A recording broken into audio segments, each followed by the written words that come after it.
spirits love to be remembered, Yeah.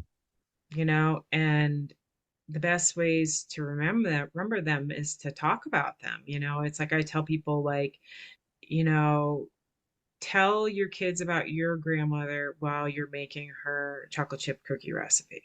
Hmm. They're giving this combination of not only is this who my grandmother was, but this recipe was her recipe, which means this is what her cookies tasted like. Like you're getting these. And at the same time, the spirit is getting honored by that because they're being remembered, they're being included, and you can bet money on it that they're there. Okay. Welcome to Rebel Spirit Radio, exploring the frontiers of spirituality, consciousness, the esoteric, and humanity's sacred relationship with the living earth. I'm your host, Nick Mather, and in this episode, I am joined by author and psychic medium Salicrow to discuss her book, Spirit Speaker, A Medium's Guide to Death and Dying. Along with her experiences of spirit communication, Salicrow discusses the various ways spirits communicate with the living, the importance of sacred storytelling and honoring the ancestors, the fear of death and spiritual starvation, and how and why we should practice for death. Also, please be sure to like and subscribe to this podcast on whatever platform you use to listen to or view podcasts. Your support is truly appreciated.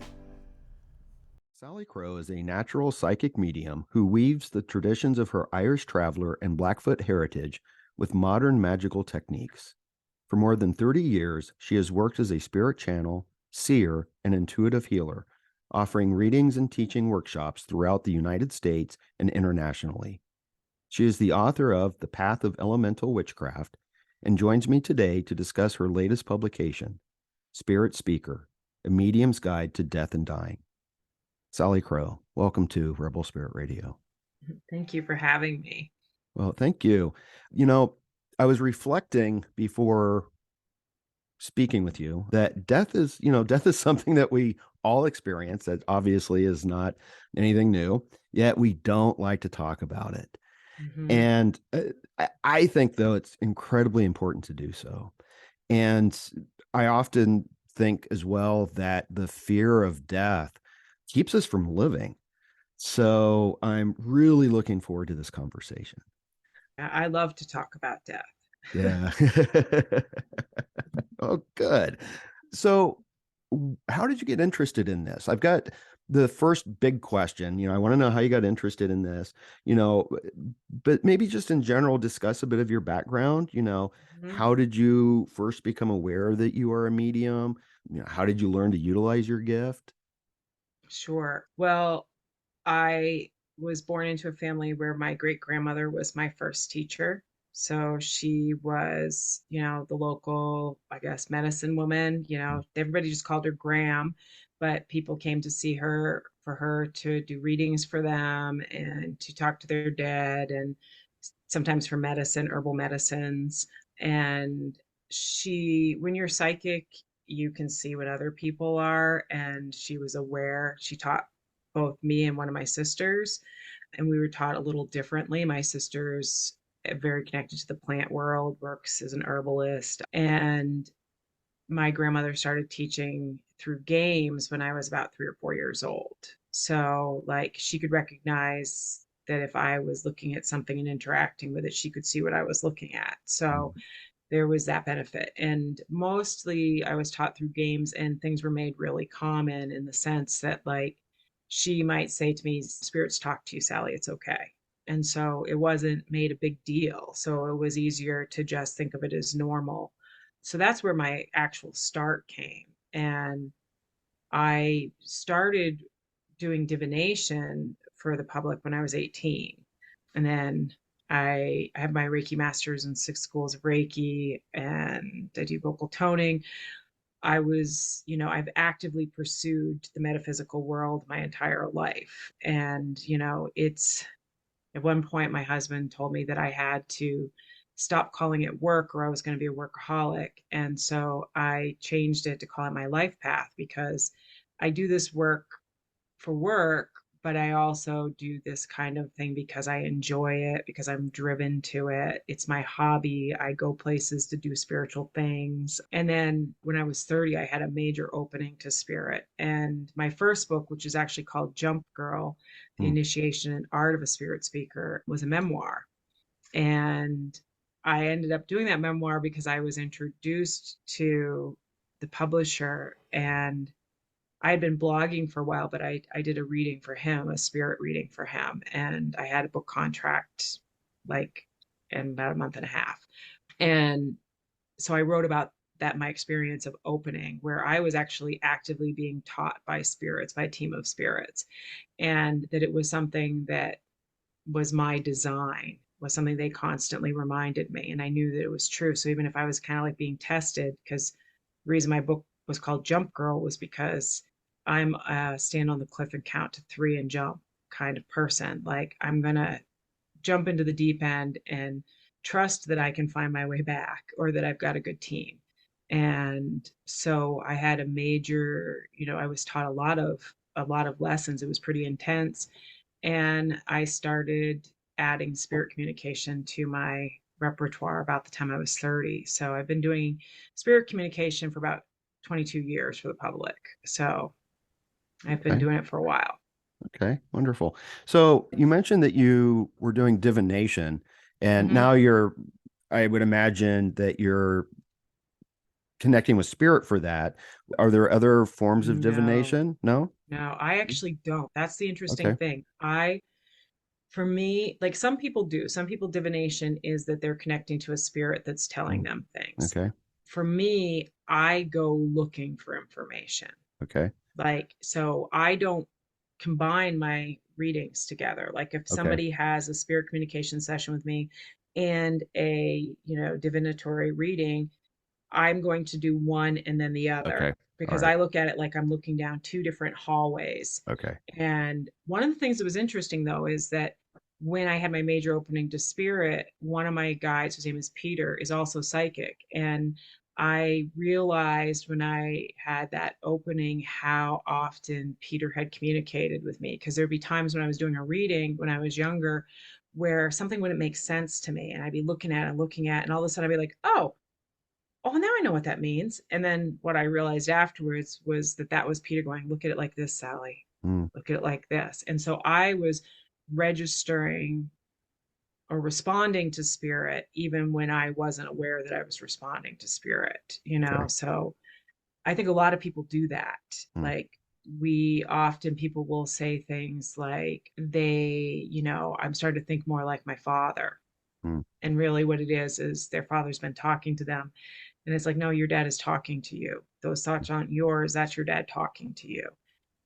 But most of us don't have the ability to get the clarification, because it does take a leap of faith. Like Mm. when I first started doing spirit communication for clients, it was like, I remember I had this dead grandfather who was coming through, and he had given plenty of information that proved who he was, but he kept showing me a giant rooster.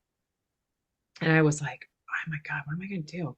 Am I going to tell these people that I'm seeing a giant rooster? That's so obscure. But I did. And they started laughing. It turned out that he had a giant rooster statue in his yard. And so that leap of faith ended up being, I always do that now. I'm Mm. looking for those pieces that are so obscure. But most people might have given the other information and never said the giant rooster, because they Oh, think it was yeah. too obscure, and that, so they never actually get the real confirmation for themselves. Do you see what I'm saying? Like, Yeah. there's No, a lot of yeah. doubt. Yeah. Yeah. No, I know exactly what you're saying. I had a very interesting experience. I went through just a very first part shamanic training. And during that, we were paired up with someone, and we were supposed to try to find an answer for a question that they had. And I had not had any success that entire weekend in getting into the sort of the trance state, except for this one time. And there was just like random imagery. But at the very end, it was the only way I can explain it is it was like waking up into a dream. Mm-hmm. And I was in this field and I saw this horse hoof come down. And I looked up and I saw these wild horses running by. And then the drumming changed, the callback. And when I went to connect with my partner there, and it was a woman I never had met before, knew nothing about her. And I started telling her about all of the pre-image stuff. And I could Yeah. tell that she was like, yeah, that's not doing it. But then as soon as I told her that sort of vision, she's like, you just answered my question. And Hmm. apparently she had been training, or she had worked with, I think it was rehabilitating horses back into the wild. And she That's had been cool. thinking about leaving. And then I'm like, no, this is what I saw. And she's like, that was my answer. So yeah, Yeah. so I just had to share Yeah. because I No, that's understand that. great. Yeah. Yeah, and those are really profound moments. And, I think that, you mentioned that people are afraid of death. And I think, Mm, I think about this a lot because having not only been born with abilities, but having other people in my family have it so that it never felt strange. mm, I haven't had to rely on faith a lot mm, because if you have experience, then you're not it's a different thing. It's still you have right. to believe in your experience, but it's not faith. A lot of people are more closed down, either, you know, because I believe that in psychic development there's two different things. There's ability and there's skill. And ability is what somebody's born with. Mm, And the people who have a natural ability are the people who have these random experiences through their life that just happen, that they mm, experienced a spirit or they had a precognitive moment. They have no training, and skill is something that we all can develop. So I mm, look at ability as something that we've developed in previous lifetimes. So, like, I've developed psychic abilities in previous lifetimes. This time it was easier for me because I could carry that information forward. But if I never did anything with it, a person who had no ability might still have more skill in the end than me, mm, because the skill is that dedication that you put into anything. Like, mm. everybody can do art, but a true Right. artist has to kind of have both the ability and the dedication. Yeah. Yeah. And there seems to be, a lot of learning that has to practice, I guess practice. Yeah. Yeah. Yeah. And I think that one of the benefits I had was that my grandmother first taught me in game form. So Mm, I very much am that kind of teacher. I make learning fun. mm, I want people to have the experience as something, even when I talk about death, is like that this can be something beautiful. This can be something that is, enjoyable, mm, and that it doesn't have to be a task because, I certainly don't want to work that much. I want my life to have joy and mm, death included in that, mhm. like death can be one of the most beautiful things that we ever experience. Yeah. Yeah. Can you, if you feel comfortable, can you give an example of one of the games that your great grandmother would use to teach you? Well, she used some pretty simple ones. Some of them were simple, like card games were big. Mm, Like I used to think that she was cheating and letting me win, but really it was developing not only my memory, but my precognitive ability, because like I was really good at rummy, and like I still am now if I'm really playing, because I could see what was coming ahead.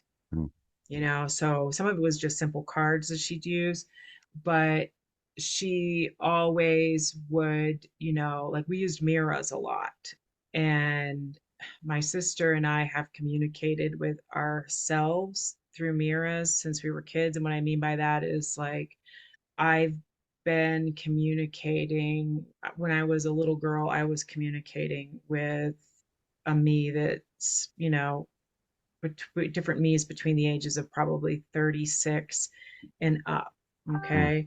And so I've done this my whole life. Now I don't have to use mirrors. I can just do it. But as a kid, that was kind of, we would use mirrors to look at spirits, mm, and if my grandmother would see us looking in the mirror, like I'm a person now, I have a lot of mirrors in my house, and it's not, a vanity thing as much as it's like mirrors are doorways that I've mm, always used.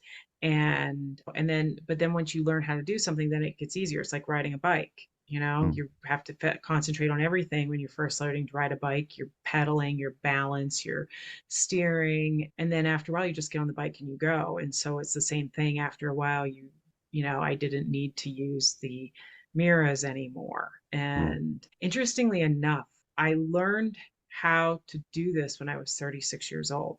mm, So I had a moment. I'm a druid, and I was in my druid training. It was the end of my druid training. My teacher wanted to do this exercise that we were going to, and he was like, well, we don't have to do it here, you guys can take it as homework and go do it at home. But when he said it, I was like, no, I need to know how to do this now. I've already know how to do this.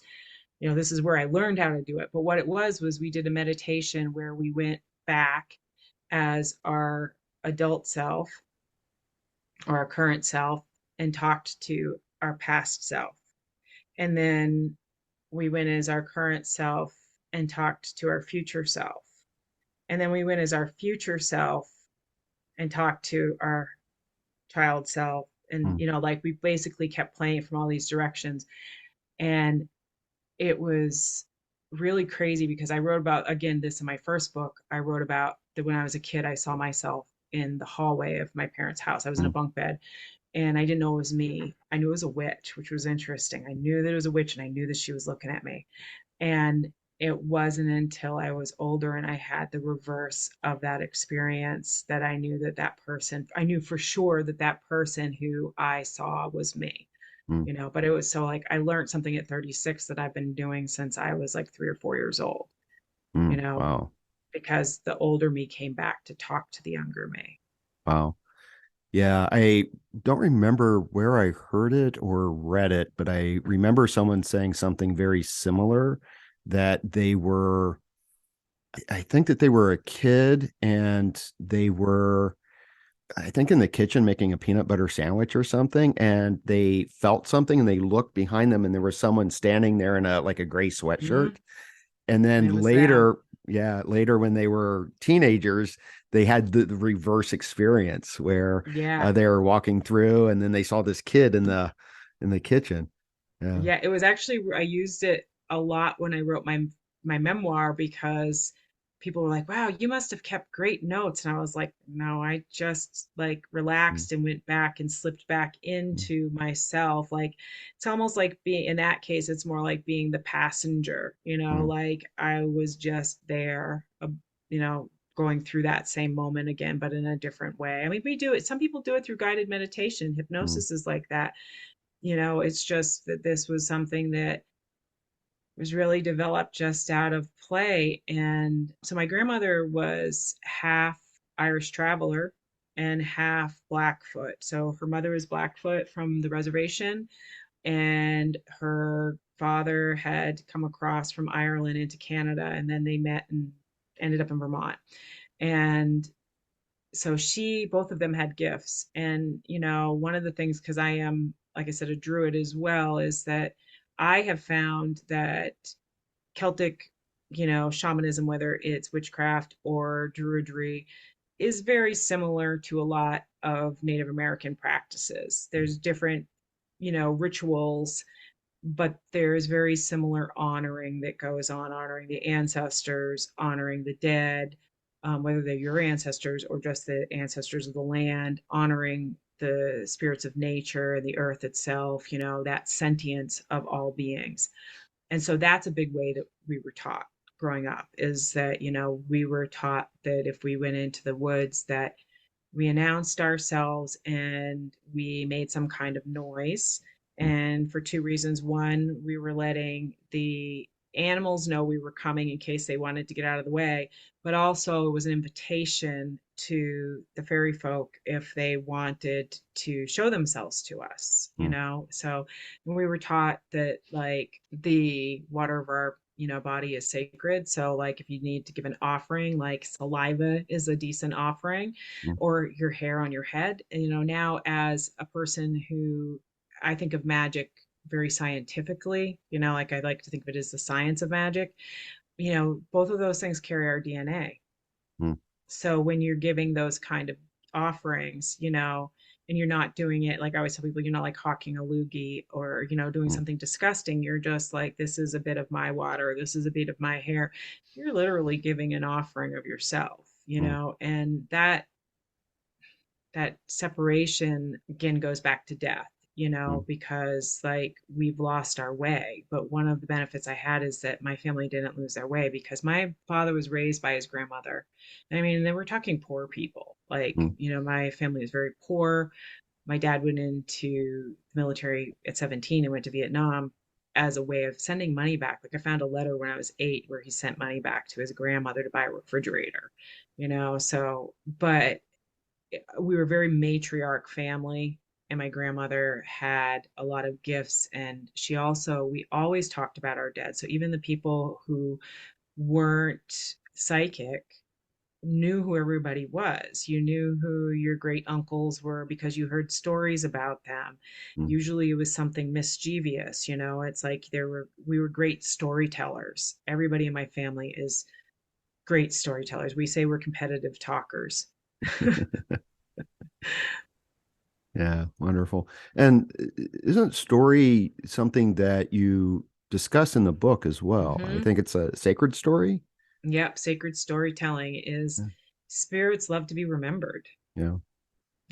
and the best ways to remember them is to talk about them. It's like I tell people like, you know, tell your kids about your grandmother while you're making her chocolate chip cookie recipe.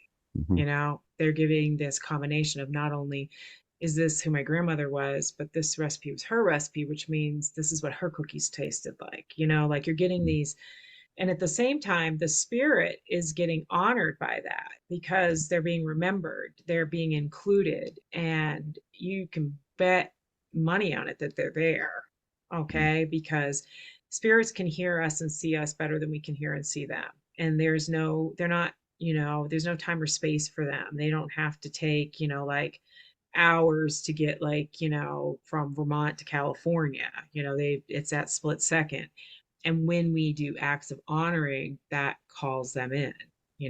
That's mm, a way for them. They're being remembered. I've worked in the same area. Like I built my business word of mouth, including how I ended up with a book being published. So everything has just come that way. But I've worked with whole families, and one of the things that I always do is educate them about how they can have a living relationship with their dead, because while they want to have receive messages through me, what they really want is to be able to have some kind of communion with their dead themselves. mm, And they might not be able to, they might still want to go see the medium to get, clear conversation or more factual reminders that they feel they can trust.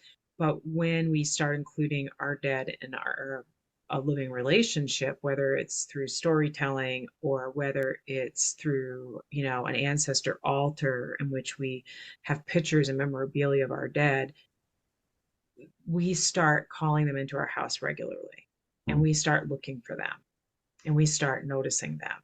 We Yeah. start feeling them. And I have clients who have set aside things at weddings for, like one of the best ones was a favored uncle who had been like, the uncle had been on like one of the mechanics for the nephew's race car thing. And it was like, like one of those local race car things, but it was a family tradition and they were very close. So at his wedding, he had one of those cardboard cutouts like you would get from like Pepsi or something like in the supermarket. He had Mm, one made of his uncle in the racing gear and had it set up in his like, wedding hall. I know other people who brought a popcorn machine in because their grandfather loved popcorn. So they put the popcorn machine at the wedding in honoring him, or just even as simple as setting a plate at the table for your parent who couldn't be at your wedding, mm. or it was some pictures of them.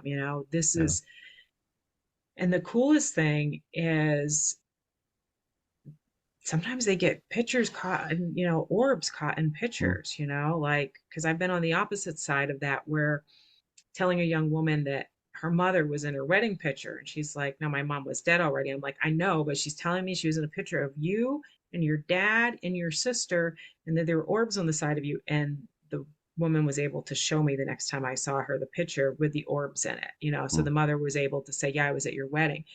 But it was, I'm not saying the only reason they'd show up at the wedding is because they were invited, but they're more likely to show up if mm, they're being acknowledged and invited in. You're making a space for them.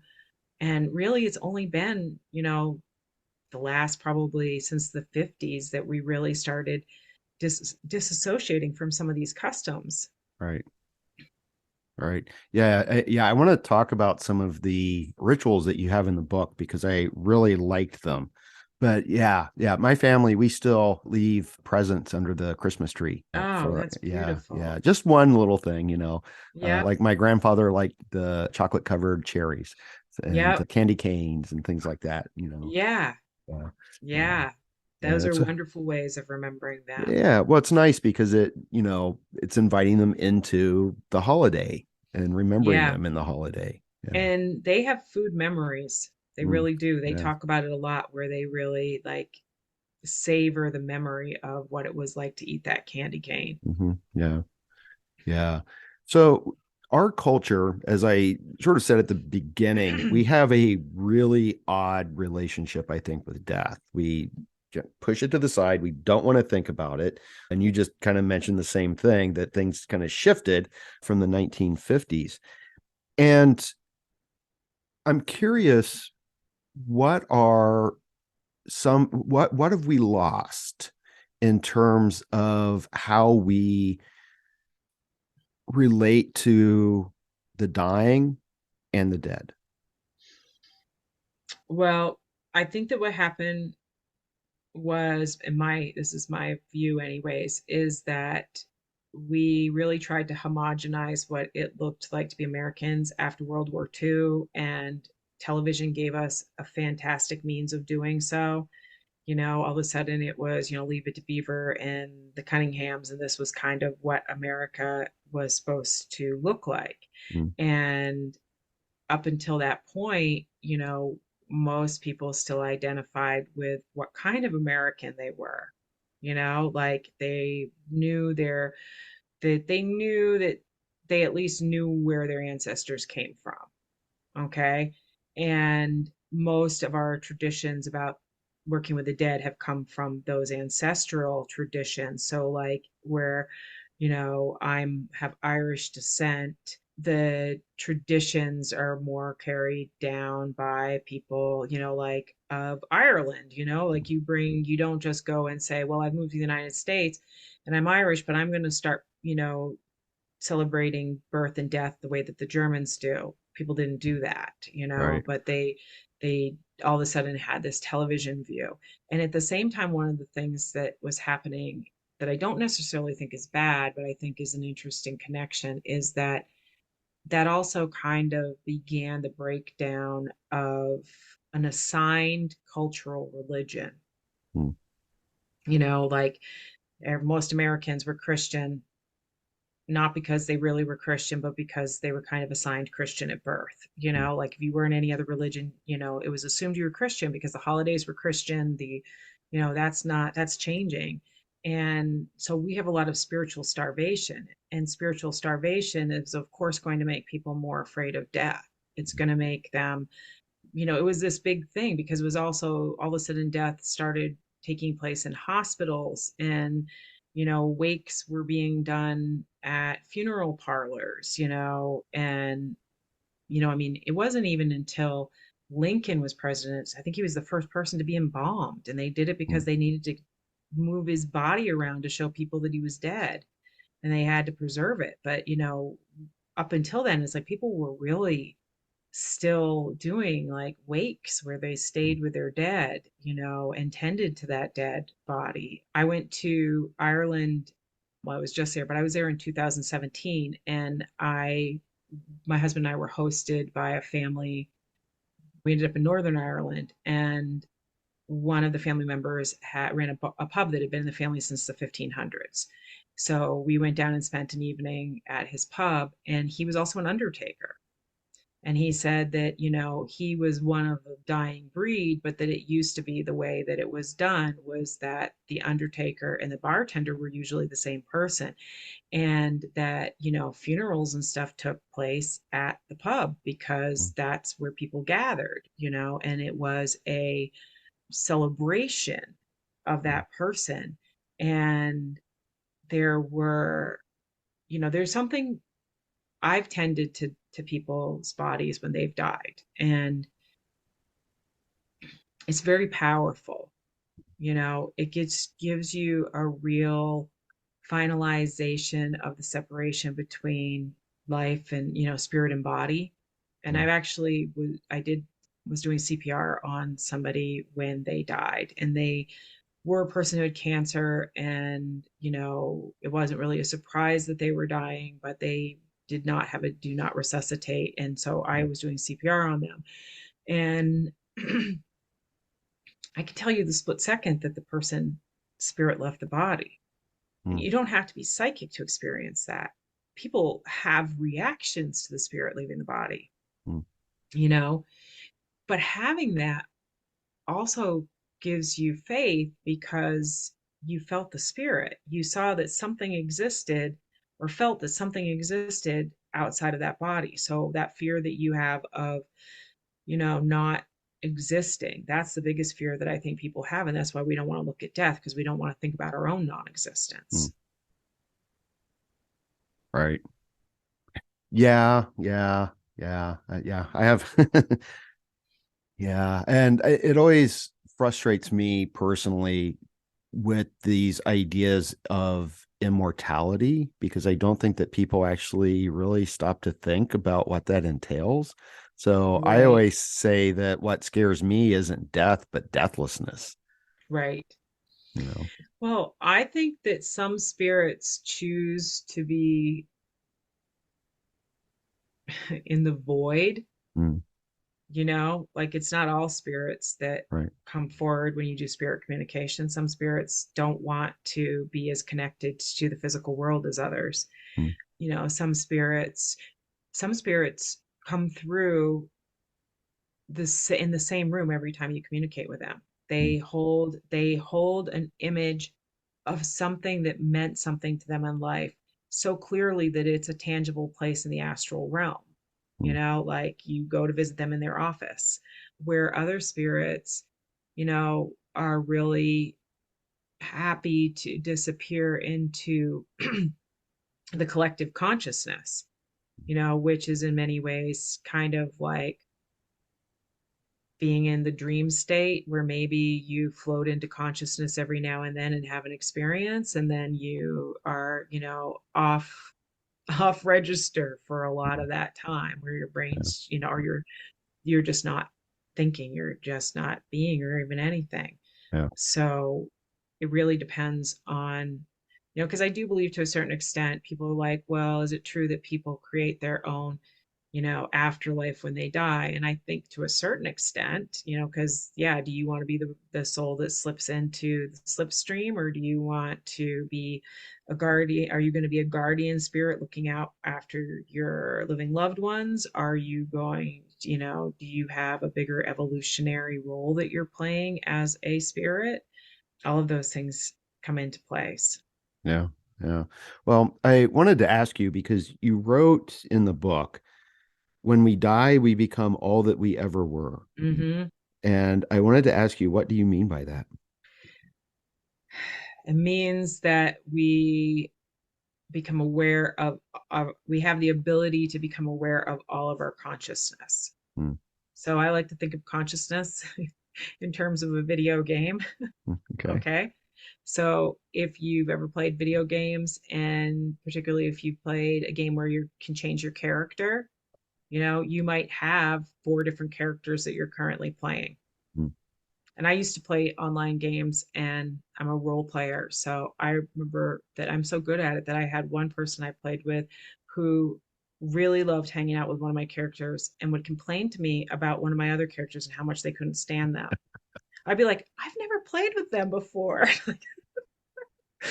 But the point being is that most of the times, if you think about those characters aren't aware of each other. Right. in most cases. They would have like no awareness of each other, but the player is the higher consciousness Mm. that has, the ability to kind of like learn from all of these things. And I don't know everything that I believe with that. I mean, it can make your brain hurt when you start Right. thinking about like all the different realities. And I certainly didn't get a guide to the afterlife. I just ask a lot of Right. questions. Right. I am the medium who is asking the spirits about how things work behind the screen. Like I want to know what there is to know, trying to take away some of the fear. I want to bring back, like, because in, other cultures, religious leaders, whether they're shamans or, priestesses or whatever, would help people to understand the afterlife by normalizing it, Mm. by bringing about like these are the things that people experience. And yes, those very, but we've had a lot of dogmatic religions that have really preached fear more than consciousness expansion. Right. Yeah. Yeah. Yeah. And I think that may be one of the reasons that people fear death so much. Yes. Yeah. Yeah, for sure. And that's why people fear for their dead, and which is Right. really kind of like I wrote about suicide and being partially responsible for your own passing. And Mm. I wrote about it because we're living in a time where overdose and people being it like struggling with mental health is at epidemic proportions. And I started seeing a huge uptick in families that were coming to me who were suffering because they believed that their loved one's soul was damned Mm. or that somehow was being punished. And so it really has been a big part of my goal is to help people like kind of like heal from some of that damage that's been done out of something so archaic. Right. And the reality of it is that for somebody to get to that point, they're already been in hell. Right. They are emotionally drowning. And when you're emotionally drowning, you can't always think straight. Like I talk about emotions on a volume dial, Right. like Right. zero to 10, like your stereo. And most people go through life at about a 3 or 4. People with anxiety and depression that's really bad, mental illness, it's like an 8 or a 9. And then just try to imagine being able to think logically if all day, every day, you were listening to music that loud, Mm.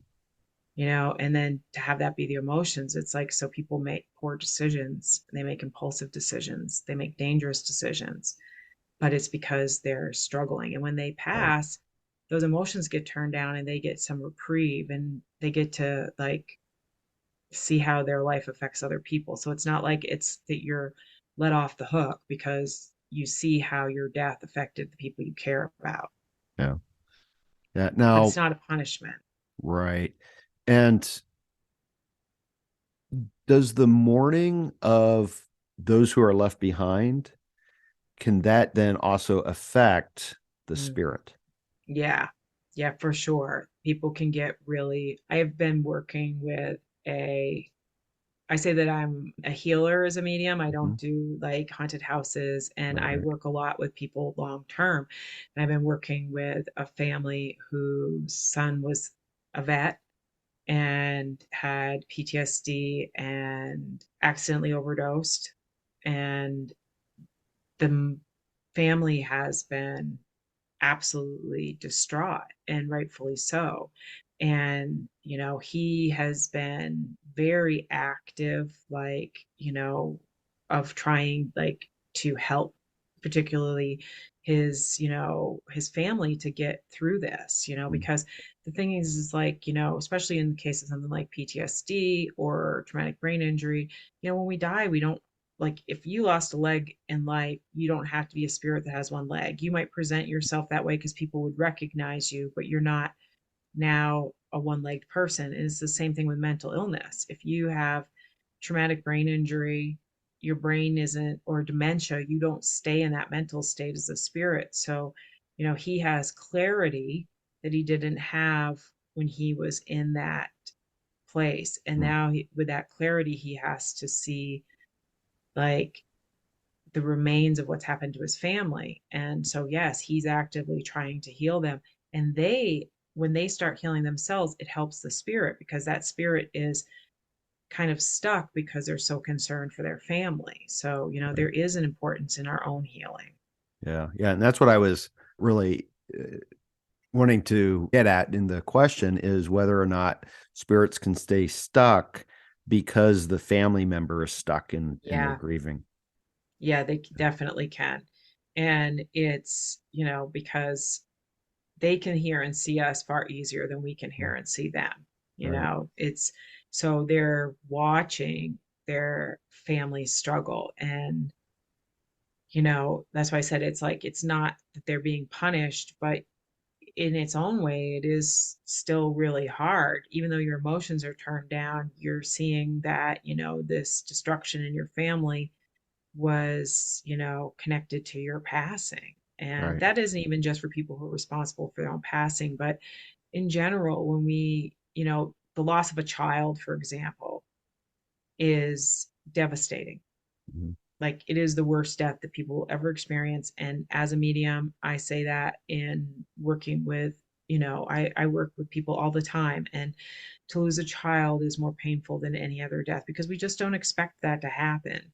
And, you know, people who've lost children might go most of their life without even finding some healing. But once they start that, then, even in the best of cases, it's just an adaptation, Mm. so like that child is with them, that child is wanting them to heal, but that's that kind of like long stuck.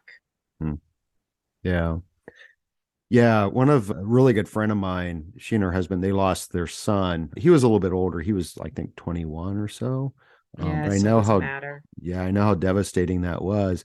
But they insist, and I believe them, that he sends them signs. Oh, I bet he does. Yeah. Because, I think that first of all, I think we're going through a psychic evolution.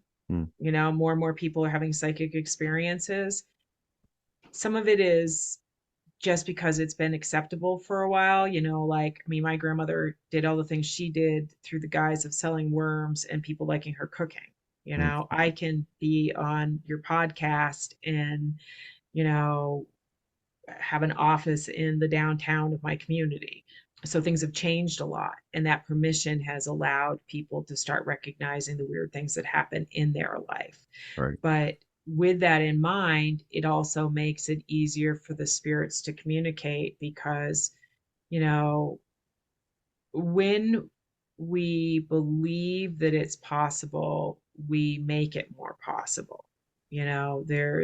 There's a we can actually people can actually close themselves down. A lot of times people will experience that they lose somebody and they're really upset and they think that the spirit's mad at them somehow because, everybody else is having dreams about that spirit. Even the lady they work with has seen their mother, but they haven't seen their mother. And why isn't their mother coming to them? And it's because we can harden our aura. Like we Mm. want that contact so much. It's so emotionally difficult for us that we want it so bad. We're so afraid it won't happen that we're actually like putting out Mm. this shield of like, don't happen to me, don't happen to me, Mm. and I've had one time I did a seance and a young girl who had died came through and she came through to her cousin and her mother was sitting right next to me and her mom got upset at first and she's like, I don't understand why she's coming through to her and not me. And said the same thing that, she comes through to everybody else. And I'm like, she knew that she could get through to her cousin so that she could talk to you. But it was Mm. easier for her to get my attention standing by her cousin because her cousin wasn't putting up as big of a wall. Her cousin was missing her, but not in the same way that that mother's pain had created that block around her. So, one of the things I tell people is if that's happening to you, it's not because your loved one is mad at you, it's because they can't get through to you. So, they're opportunistic. They Mm. will, you know, I had a spirit come through at a large gallery I did, and when I called on the woman and I was like, you got this guy, he's got a yellow raincoat on. He says he's your friend. He died of cancer. She's like, no. I'm like, really? And I asked a few other people, and I'm confused because he's standing there. And finally, her friend next to her was like, yeah, you do. Like, she had had like psychic amnesia. This guy was one of her good friend's husband. And as soon as he was able to get her to understand who he was, his whole message was for his wife, who Mm, wasn't even there. mm. But Interesting. he knew that her friend was, so he used her to get the information to his wife. Mm, So spirits will try, you know lots of different things. They are opportunistic. They want to get our attention. And like I said, some of them, and mm. some of them aren't as good at communicating as others, just like some living people aren't as good as communicating. Right. Now, I know that you mentioned some of these in the book, but I'm curious if you can share just a few ways that spirits try to communicate. hmm So music is a common one, and a lot of people experience, the song on the radio and they knew it was a message from their dad. That is true, but it's not because the spirit communicated with the DJ and made Mm, the DJ play the song for them. It's that the song came on the radio and the spirit, being opportunistic, was already in the car with them or sitting next to them and pushes their energy at the person at that time in order for it to make them to make that connection between them and the song. Okay. And then if you have that connection a lot, you might find that every time you turn that song on, that you feel that they are instantly with you. And that becomes kind of like, you know, I can use that with my dad. My dad loved Creedence Clearwater Revival. And if I turn on any Creedence song, it's almost instantaneous that he's now my co pilot. mm. So, one of the other ways that they do is dreams. A lot of people experience visitations in their dreams. And when this happens, it's not, it's something different. Mm. At some point, your dream changes. And I find that most people will realize at some point that the person they're talking to is dead. Like, it will be this conscious, like, oh, but you're dead. Mm. Like, up until that point, you were just communicating with them. It seemed really normal until you have that aha moment where your brain becomes conscious. And, that's when and that's when you wake up too, because you can't shake that dream. Yeah. It wasn't just a casual dream, it was something more. They also communicate through our olfactory senses. So a Mm. lot of times people will smell something and it'll be like, oh, that smelled like my mother, or that smelled like my first husband's, cologne or whatever it is. And that's because we don't question our sense of smell. Like, we can smell something driving down the road and suddenly be transported to, the back of our parents' station wagon. And, just by the sense of smell, that Yeah. memory is brought back. So spirits use that one a lot. Mm. And so, like, dreaming in that olfactory sense, the smell are two of the big ones because we don't have to get out of our way. Like, there's not a barrier to first get through.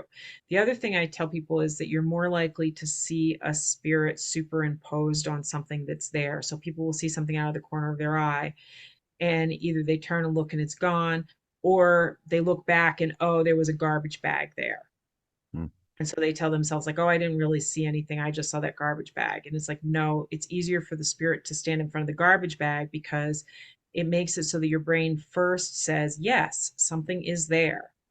So then they don't have to get through two barriers. They just have to get through the barrier that you question that it's a dead person. Mm. But you aren't going to question that something's there because you actually visually saw something there. Yeah. So they will often take advantage of those things instead of, like, the spirit in the middle of the open field is less likely than the spirit standing by the tree. Just because most of them learn pretty quick what works and what doesn't. Computers, Mm. phones, like, the digital reality of the spirit world is huge. You're not going to have your grandparents who, like, I had an elderly couple that came for a seance today who they don't even know how to work their phone, Mm. so they are not going to be the spirits that come back and mess with digital devices because that's just something they're not comfortable with. But you and I, who use a phone every day, who use a computer every day, we're going to be more comfortable manipulating a digital device. And the cool thing about like phones is that sometimes you can just put your hand above your phone and you turn your phone on.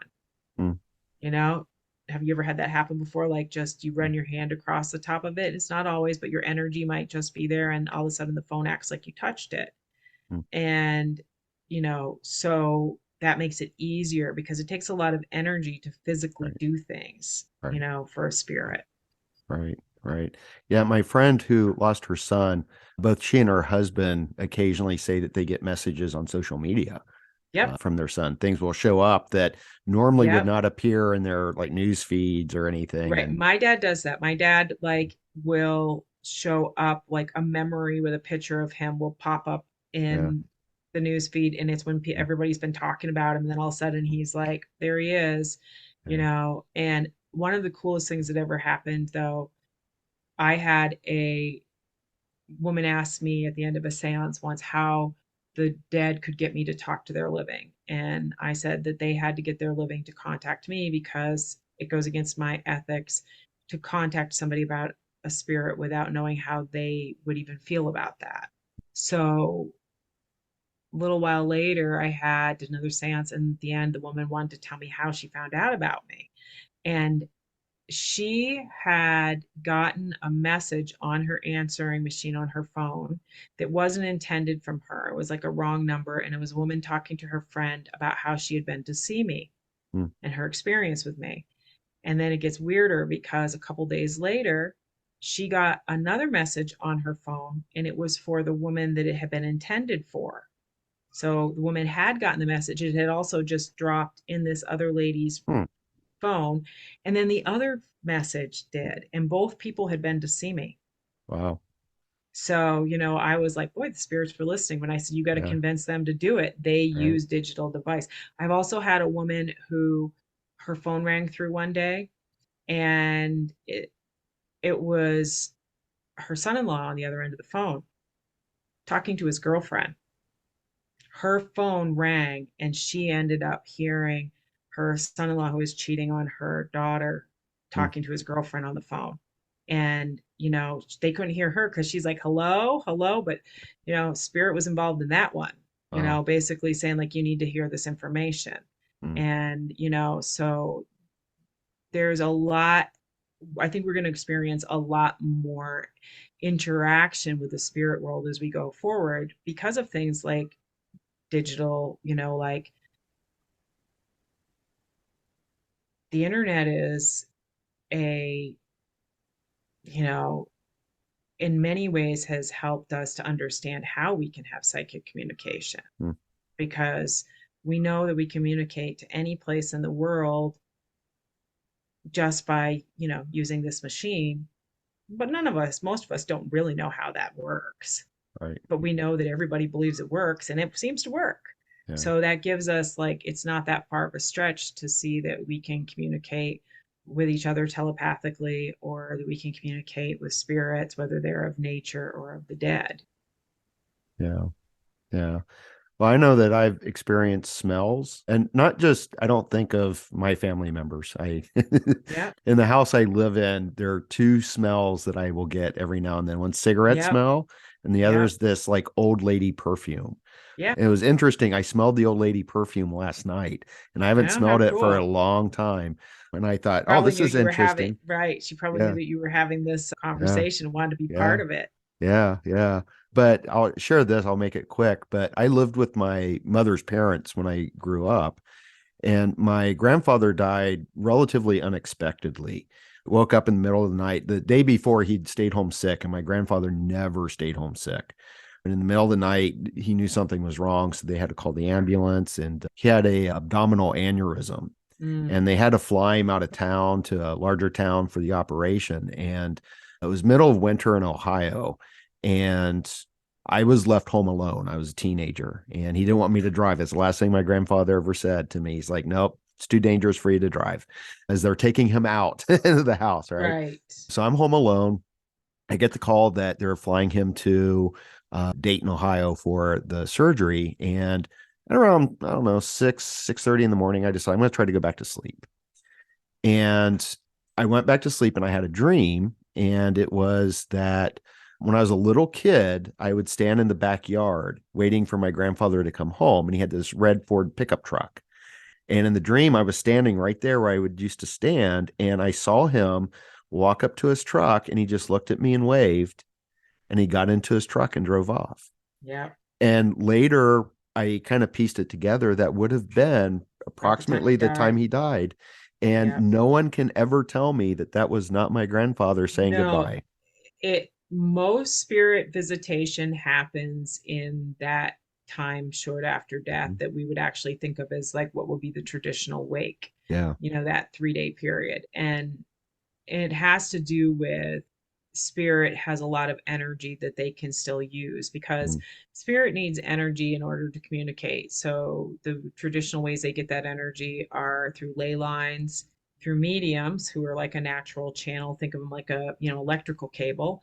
And when they die, they also can use that like the last of their vitality, if you will.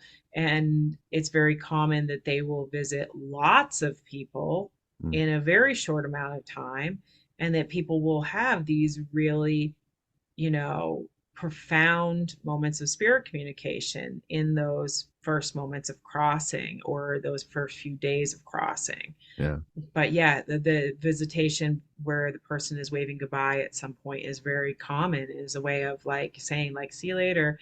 And yeah, it's amazing how many people have those experiences that Yeah. are at the time of death, Right. like it's kind of, well, first of all, time and space is kind of a weird thing to think Yeah. about. Right. We are in linear time when we are in a physical body. Mhm. But when we're not in a physical body, time gets really, it can get really stretched Right. thin. It can get really compressed. Right. Yeah. You refer to it as being wobbly in the Yeah. book. Yeah. Yeah. It is very wobbly. Yeah. And Yeah. So it makes me curious. I have no idea if you know the answer to this question, but it makes me wonder if the point of having a wake, because the wake used to be like traditionally like 3 days or so, yeah, if that wasn't maybe the point of it yeah. originally. It really, I think, was because it was a time I've been like, I know people who've had traditional wakes. I've been, like in the state of Vermont, we have one crematorium that you can bring your own bodies to. You Mm, have to have a medical professional sign off, but if you have a home death, you don't have to have an undertaker involved at all. I've been involved where people have had, like we've put somebody on dry ice. We've, like all of these different things. And it was a time where they still saw that the spirit of their dead was amongst them. mm, And you traditionally, somebody would keep watch the entire 3 days, and you were keeping watch over the body, like basically seeing it as kind of like a protective thing, as that spirit maybe was doing its, roundabouts and, visitations. People experience spirit experiences a lot more during the time leading up to death too. mm. So, a lot of times when people have a long death, they will start talking about their loved ones being there with them because they really are. Right. They're able to see their Right. spirits. And often people who work like as death doulas or in hospice, or people who are caring for their, loved ones at the end of life, will have more experiences with spirit during that time because, again, just like, a person who's dead is using that last of their vitality. When a person is dying, they are slipping more into the spirit world. And so it's like almost like they're becoming that gateway, Mm, that allows, the veil to be thin around them because mm, they're getting ready to depart. mm. Okay. Is it because there are obviously there are different kinds of deaths, and because of modern medicine, I think that the death process can be stretched out quite a Yeah, bit now, which may not be the best thing, I don't think. I don't think so. Because you wrote that sometimes if someone who's traumatized or who's caused great harm to others, they may experience like confusion upon the time of Yeah. death, and you say they can be stuck in some kind of limbo. But I was also kind of curious if people in these long drawn out periods, if they can also get kind of stuck where they're not quite dead yet. The Yeah. body's not quite dead, but the Hmm. spirit may be Yeah, this happens a lot, confused. particularly with people who have dementia and Alzheimer's, Yeah.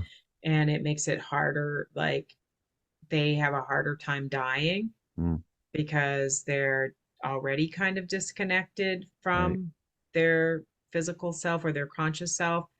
And I think that, yeah, definitely when what happens a lot if somebody has like this really long drawn out death, dementia, Alzheimer's aside, let's say that they are heavily medicated because of the Mm, pain they're in or something like that. They often talk about being beside their body. mm, So when they're in the same room most of the time as their body, but they're not necessarily in the body. They're mm, able to observe a little bit more. And they talk about this a lot. And some people, I think they also some people jump ship. So there's some people who like get in an accident and they were outside of their body before they actually died. mm, Like they jumped out of their body as soon as impact happened. Like I don't have to stay in my suffering body that's dying. They watch themselves, that waiting for the ambulance. They watch themselves being taken to the hospital. They watch their family. They're in the room. So they still have a heartbeat. They're still technically alive, but they're, you know, lightly tethered to their body is the extent of right. what it is. And this Right. is actually, a lot of times people who are like stuck, though, it's different. They they're experiencing a lot of confusion. Sometimes Mm, it's like a loop kind of setting. I was just talking to a woman about that today because her mom has had dementia for 11 years oh, and really hard, and talking about some of the techniques I have in the book for helping people to disconnect. But the problem with things like dementia and Alzheimer's is that we forget how bad it was the day before. right. So we are often stuck in that loop. And one of the things I suggested, and I didn't write about this in the book, but is that to telepathically communicate, Mm, like purposely imagine that you're sending your thought into their mind and that you're sending your thought to their higher self and start your communication there. Even if you're just taking care of that person every day, you're just saying, like, your body is broken, mm, you need to move on. And, somebody is waiting for you, yeah. like helping them. There's a lot of different ways you can do it, but we don't all die easy. Right. Right. Right. Yeah. Yeah. The question was kind of personal for me because my mom, she died pretty young. She was only 69, but she developed, I guess they call it terminal dementia. Mm. And she had cancer. And I sat with her in the hospice for almost a month Wow. waiting. And she was on medication, but she was in coma the entire time. She went into Hmm. coma the moment they got her there. And one of the hospice nurses said that the dosage that they gave her wasn't keeping her in the coma. Right. They said that other people would get up and walk around and so on and so forth. And I just had the distinct impression that she was lost somehow. And my brother had a dream of my dad. My dad had died just a couple months before, Mm. and he had the dream of my dad sitting on a bench in a shopping mall. My mom loved shopping malls. And he just knew in the dream that my dad was just waiting for her. He Yeah. was just waiting for her. Well, that came up today because actually the same woman I was saying, she had was talking to her dad who died, and she was like, "Dad, can't you, help her along?" And he said, "She's not done yet." Yeah. Yeah. Like some people it just takes them a while, and sometimes usually it's not that long, but somebody Yeah. will come and get them. But they have to be, your dad might have been showing up to get your mom, and it's like if she's shopping, I'm not done shopping yet. Go back to the Yeah. Yeah. bench, Yeah. like you can wait a Yeah. little bit longer. I'm still Right. Right. processing, Right. and it's hard on families when there's, I would tell people like both deaths have something that they give and something that they take. A Right. short death is not a lot of time to say your goodbyes, Right. but it's abrupt and you can start the healing process. Yeah. Yeah. The long death is one that develops and takes time and gives you plenty of time to talk about things, but it usually leaves the family members at some point just wishing that their family member would die. Right. And Right. then once that family member dies, inevitably they feel guilty that they wish Mm, their family member would die. right. Like Yeah. Yeah. most people Yeah. have some form of guilt, and spirits always come through and are like, don't feel guilty Right. about that, Right. Right. but we can't help it. It's our human nature to be like, oh my God, I can't believe I was frustrated with them. It's like, well, you weren't frustrated with them because you Right. didn't love them. You were frustrated because you were working a full-time job, raising your kids, and having to take care of a person who was dying, Mm, and having to see that person you love dying and not even be able to process your own emotions because it wasn't time for it yet. right. Right. Well, one of the things you wrote about in the book, which also I think really applied to my mom, is because at first I was there, I was staying in the hospice room. Mhm. And eventually one of the nurses said, some people, they just want to die alone. They Yeah. just want to die in private. So I started Mhm. going back to the hotel at night. And Yep. the night my mom died, I had just left. And I think that, maybe I knew right before I left that that was her night, that she was going to Yeah. pass. But, I wanted to give her that respect and that honor, Yeah. you know? And it's true. There's so many times where like people had just stepped out of the room and they feel, or they didn't quite make it there. My grandmother, who was the most important person in my young life, she died 20 minutes before we got to the hospital. And I remember I was only 12 and I was so mad at my uncle. I blamed it all on him because, we had to pick him up because he didn't want to go to the hospital alone, which rightfully so. But, 12-year-old, I was just mad. And it took me a long time to realize that my grandmother wouldn't have died if we would have gotten there Yeah. 20 minutes earlier, that she would have held on because she wasn't going to die in front of, us. She would have, like struggled to stay a little bit longer for the people that she loved. And, you know, but it's such a feeling of like you feel like you deserted the person Yeah. sometimes, so Yeah. people have a lot of, again, mixed feelings about it. And Right. good for, that's the wonderful thing about hospice and like death doulas is we're starting to be re-educated about Yeah. death, starting to Yeah. make it more normal so that we realize that not everybody does want the same thing out of their death. Right. And Yeah.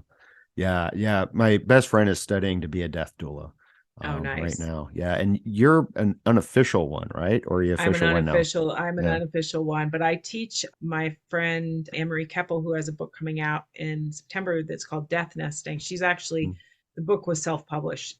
Inner Traditions is publishing her book okay. again. She teaches a like 13-week course multiple times a year, and I'm usually the last week, that Mm, we talk about, what death is like. These doulas who've been in training get to talk about it through the perspective of a medium of spirit mm, communication, because my sister and I were doing, doula work before there was there was a name for it. mm, And I actually thought at one point that I was going to have to write a book about it. This was before I even wrote my own book, first book. It was because I really felt so passionately that we needed to, help people to remember how to have a good death yeah. and how to mourn properly, Hmm. because we also, we've brought death down to 2 weeks of casseroles, a wake, and a funeral. And Yeah. okay, that's good. Everybody move on. And nobody's ready to move on. Right. Right. We used to have like, you wore black or you wore an armband. There was some physical outward sign to people that you were in mourning. And that also meant that there was something that could be taken off or changed when that time was over for you. Because that's the Hmm. other thing is like, people don't know how to approach each other about death. Right. So if you've had a tragic death, I have no idea how long you need to mourn for. I Right. don't know when it's okay for me to talk to you again. I don't know if you want me to talk to you about your loss or not, because we don't have any rules of engagement around death anymore. Yeah. Yeah. It's all private and it's all, separate in so many ways. And, we've gone from the 3-day wake to 3-hour visitation, right? Yeah. Yeah, 3 hour visitation in a place that nobody's comfortable in. Right. Right. Nobody is comfortable in, and I think that the job that people who are undertakers do is an amazing thing that they do. And I've met a lot of fantastic ones. It's also a dying business, no pun Yeah. intended, but because nobody wants to go into that business. Mm. And that's another reason why we need to start educating ourselves about death, because we're going to need to have more people who know how to take care of people in other ways, because it's changing. Not Yeah. everybody wants to have their funeral held in a church or a funeral parlor. Some people want to be scattered to the wind or made into, a glass ornament or planted under a Right. tree Yeah. and green burials. I mean, there's so many really amazing things that are happening in death. Yeah. Yeah. Yeah. That's me. I want the green burial. My dad Hmm. wanted to be shot out of a howitzer. He was career Army. Nothing casual. Yeah. But I know we're starting to run out of time here, but you mentioned something in the book that I was really interested in, and it's this idea of practicing for death. Hmm. Because the quote here is practicing for death is no different from doing Lamaze to prepare for birth. Yeah. And there is a connection with birth and death, Hmm. obviously. And I didn't know this. I always heard doula originally as just death doula, but I Yeah. didn't realize that it was But it for was the a birth midwife. doula. Yeah. Yeah. Yep. And so I was curious, how can we practice for death? Meditation's a great way, Mm, particularly meditation that's guided meditation that, takes you on a journey, because then we start expanding the idea or exploring the idea of our soul traveling. mm, Okay. One of the things that my sister did with my dad, because he stayed with her in the last part of his life, and she would do journey work with him where she would get him to basically step outside of his body. And sometimes she would have him to imagine that he was in a rock that was only 5 feet away from him and to put his whole consciousness into that rock. And she would do all these different journeys. And when he died, she was doing it so that what happens a lot when people struggle to die is that they have that knee-jerk reaction, kind of the same one we have when we're falling asleep and we realize we're falling asleep and our body does the, oh, I'm awake. yeah. Yeah. Okay. People do that when they're dying. Mm, Like they're starting to drift off their body, they feel the separation and they pull themselves back into it, mm, like that moment that maybe they could have slipped off there, they don't because of fear, because they are, have some break still engaged. But when we practice journey work, we begin to understand that. Like my grandfather was having out of body experiences. He had cancer and he was having out of body experiences. And he was flying. My grandfather drove a town truck and he did it for like 40 years. He took care of the town. And so he was flying around his truck route, really. And, you know, when I found out about this, my aunt and her husband were kind of laughing about it as a sign that, like, yeah, I don't know, that he was losing his mind. And I immediately was like, no, this is an out of body experience. I had had a pretty extreme out of body experience when I had my daughter. So I was able to talk to my grandfather about it and be like, look, this experience that you're having is your spirit traveling to these roads that you love saying your goodbye. And I was like, and for me, that's when I had my first real out of body experience. It was this realization that my body and my soul really weren't the same. I had that moment of clarity. So when we do things like practice journey work in which we imagine ourselves leaving our body, we get more comfortable with the idea that our soul is separate. And then, just like in Lamaze, maybe when you're dying, that's where the doula is the one that's reminding you, just remember that you can drift off from your body, or even doing a guided meditation with you when you're dying. Like they're mm, actually doing a lot of work with psilocybin yeah. and people who have like PTSD around cancer who are actively dying, like they're doing some work where they are trying to help people, first of all, experience that feeling, and how and using it as a way to take away some of the fear that people have of death. So you don't have to use a psychotropic drug to do that. That's definitely easier for a rigid mind, but also harder, and it's a controlled substance, and how are you going to get it? And there's very few states that are doing anything with that. But journey work is safe and easy, and you can even start doing journey work by YouTube videos. Right. Just find a voice that you enjoy listening to, and practice and Mm. practice. And at first, people, some people are immediately will have an experience. Some people will just feel relaxed. Some people might see colors, but I've done this enough with people that, after a while, even if they were the person who was only just, feeling relaxed, at some point they're going to experience something. It's going to Mm. happen. It just might take them a little while because they're a little more stuck. Mm. That's why you just keep doing it and keep doing it, and don't judge yourself, and just go, and even if it's just relaxing. And that's one of the ways that we can actually think about the leaving of our body. That's probably the most important thing that we can do. Yeah, it makes me think that, we have Lamaze classes. There ought to be dying classes. Well, I think that there's definitely, because I am involved in death in many ways, and I get to, like, I've taken part in a lot of different experiences of death. I think that we're moving in that direction. Mm.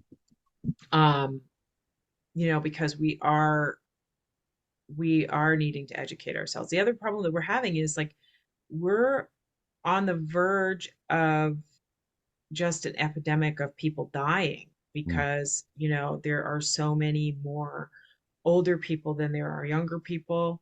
We don't have enough nursing homes. We don't have enough nursing staff. We have to have some kind of education on home death care, because it's going to be needed. Mm. Like, this isn't something that's like even 20 years away. This is, God, 10 years away if we're lucky. This is probably already happening. We see this, that our systems are unable to keep up.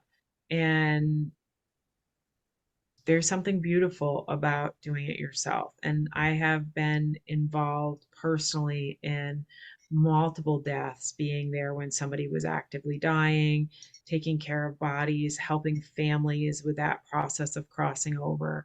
I don't offer it as a service. It's just something that every now and then it's like, I know that I have to go do this Mm. one. But I do really share as much information as I can, with people who want to bring that in, like, who want to, when we touch our dead and care for our dead, we also begin our healing process, because we are giving our last honor to that person that we love. And I think that the people who work in the funeral industry are putting as much care and kindness into the work they're doing. But there's a difference between a nurse tending you and your loved one tending you. Mm. There's Yeah. that feeling of true relationship that's there. And when my grandmother died when I was a kid, I remember my mom made me kiss her, in the casket. And she did, because she said that I needed to feel her to really know that she wasn't in her body. Like, I had to feel that the body felt different, that the body felt empty, that that's not, your grandmother in that casket that's going to be buried in the ground. That's just a body that held your grandmother. Right. Yeah, I liked in your book your description of anointing your father's body. Yeah. And it was so powerful, I think. And I was just thinking that with my grandfather, for example, I remember that I was asked to be one of the pallbearers and I didn't want to do it. And at Yeah. the time, I'm like, no, I'm not going to carry him to his grave. Yeah. But, and, now this is, me many, many years later thinking, it's like, but Right. if I had that opportunity to give that kind of care, I think I would have more, been open to that. Um, Right. Right. yeah, Because that would have been, I remember I was very, like, I was upset at my grandmother's funeral that it was so sterile, yeah, and that they put so much makeup on her because my grandmother didn't really wear makeup, and that they didn't do her hair the way that she liked to do her hair. And I could have done her hair because I knew how to do her hair. I had done her hair. I got to do my friend Barbara's hair. I got to do her makeup. I got to, and I was the only person there who knew how to use a curling iron. So the other people were watching me. I'm like, I can't believe I'm giving you guys hair curling tutorial on a dead person, but my friend Barbara would have loved that. She would have, Mm. or she did love that because that she wanted to look good, even in death. She had made a real point of knowing exactly what she wanted to be buried in. And that's something that we can do too. So again, Anne Marie Keppel, you're going to want to check her out when she comes through. She does a lot of like that, helping people to say like, how do you prepare for your death? Like how do you what kind of music do you want at your funeral? What kind, like we prepare so much for our weddings. My friend Breja, who I wrote about, her name is Barbara, that's who I was talking about, but she prefers Breja. And she never got married. And she was like 50 something years old. And so she used to call it, she said, instead of a big fat Greek wedding, it was her big fat Druid funeral. And she planned it in detail. And it was a Mm. beautiful thing. Yeah. Yeah, I'm Gen X at heart, so I've been planning my funeral mixtape for many, many years. There you go. There you go. My sister said that told me she had like 24 hours of music for her funeral. I'm like, okay, so I just Yeah, gotta put it in. But yes, yeah. yeah. Mine won't be 24 hours, but yeah, it'll be a good mixtape there. So I have one final question before I get to the what's coming up next. And I don't know if you can answer this question, but I feel kind of compelled to ask it. With all the experience you have and the communications that you've had, is there a common message that those who have crossed over may have for the rest of us? I would say that we're not alone. Mm, Like that's probably the biggest message that they're trying to get through all the time is that we're not alone, that we, like, and I really use that a lot because, like, I talk about that when I get to do difficult things, I know that it might look like it's just me standing up there by myself, but I know I got a whole posse behind me mm, that are, backing me up. They're all yeah, cheering me on. yeah, I'm not actually standing there alone. And that would be probably the number one message that they, is that they're not alone because it's really frustrating for them because it's kind of like a police mirror. They can see us and hear yeah, us yeah, and, you know, living around the other side of that mirror and they might have an idea that somebody's on the other side, but they can't really hear them and they can't really see them. And then the medium's that cop that goes yeah, between the rooms. But so, they would have us know that, that they are there. And I would yeah, have people know to stop using the words maybe, kind of, and think so when they mm, talk about their experiences. Because when we say, I saw something out of my corner of my eye, and I think it might have been my grandmother. I'm like, okay, well, can you say that again? But not use the word think. And then, like, I saw something out of the corner of my eye and it was my grandmother. And I'm like, well, how does that feel? And they're like, I saw something out of the corner of my eye and it was my grandmother. mm, So when we say it in the affirmative, we feel it. yeah, And also, why would you randomly just suddenly be like, oh, God, that's probably my dead grandmother, right, like, unless it's your dead grandmother, yeah, So it's like, stop doubting. yeah, yeah. Very good, very good. So again, I know we're out of time, but what do you have coming up? I am teaching. So I've had two books come out in one year. Path of Elemental Witchcraft came out last May, and Spirit Speaker came out in April. So I'm kind of in the middle of both. So I am teaching on May 20th. I am teaching two workshops on water magic. I also have a elemental magic retreat this summer in July, and those things can be found on my website under events. I am currently working on a couple of different books, but to be quite honest, I have been out straight with podcasts and I just got back from 2 weeks in Ireland and then I'm heading out on Monday to go to Gaia. So Mm, I've I have a lot of things that are happening, but I'm also moving really slowly because I have a wellness center, the Pearl, which is Salicrow Psychic Artisans Guild and Educational Center, which is in St. Johnsbury, Vermont. And I have other healers and stuff that I've trained or people who are connected to me that are there. And so I have a lot of like events that are happening in my local area that I'm also like all of this happened at once. Like my new space, my book's coming out. So I've just been right now I'm just puttering along, but I'm always doing something. So Right, right, people can right. check that out. And I have lots of services. I see clients about 20 hours a week. So for either psychic divination, healing, or spirit communication.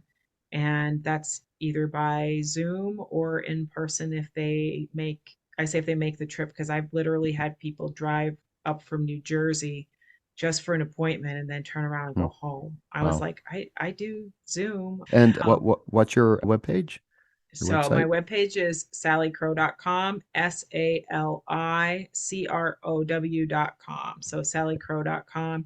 And you can find all of my information there. And yeah, I'm pretty prolific blogger too. So there's Okay. usually lots of, stuff that people can read. Okay, wonderful. Well, Sally Crow, thank you so much for your time and for this conversation. I really appreciated it and got quite a bit out of it. And thank you for the work. We always need healers, I think.